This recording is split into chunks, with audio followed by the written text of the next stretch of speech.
Hi, welcome back to Therapy to the Point. I'm Jeffrey, I'm a licensed therapist, and in today's video, I'm going to show you how to process grief. Grief is a natural response to loss that can happen when we experience the loss of a loved one or a loss of a pet. Grief can also include any significant life change that involves loss. I want you to know that grief is a unique experience and there's no right or wrong way to process grief. There's also not a specific timeline on how long it should take someone to process grief. Before I go over the techniques to process grief, I quickly want to go over the 5 stages of grief. I want you to know that these 5 stages of grief don't have to go in a particular order.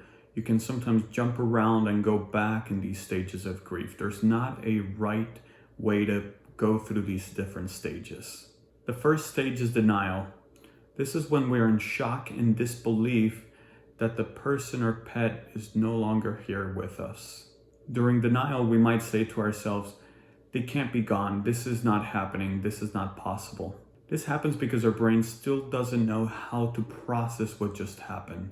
The second stage of grief is anger. This is when you have a feeling of resentment and unfairness about what just happened. Usually anger is there to mask the deep pain that we feel underneath. The third stage of grief is bargaining. This is when people seek ways to try to reverse that loss. So maybe they'll pray that this person will come back to life, or maybe they say, if I just donate enough money to charity, then this person may come back. Essentially, bargaining is a way to try to reverse the loss that just happened. The fourth stage is depression. This is when the reality really sets in. The person processing grief is experiencing depression, loneliness, emptiness when they realize that their person is no longer here. And the fifth and final stage of grief is acceptance. This is when the person who's grieving is able to find peace without the person or animal that is no longer here. By peace, I mean that they're able to adapt to their new life. So the following 2 techniques are aimed to help somebody process grief to be able to get towards that acceptance stage. These techniques are best practiced with the help of a licensed clinician. The first technique is called the empty chair technique. The empty chair technique involves putting a chair in front of the person who's grieving. Then the person would have a conversation or a dialogue with the person or the animal that they recently lost. When doing this technique, it's important to talk to that person in the present tense. It's also really important to try to gain closure by saying your final goodbye or release any unfinished business of things that you wish you had said and did not get to say before they left this world. If talking to an empty chair seems a little bit silly for you, you can also use visualization. This means closing your eyes and picturing that person in front of you and having that dialogue with them. A good therapist is going to be able to help you have that back and forth conversation with them.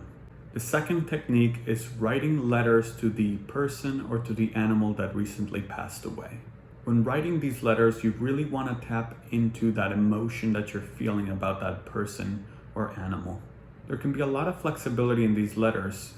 The topics can range from past memories that you have with them. It could be about finding closure and completing any unfinished business.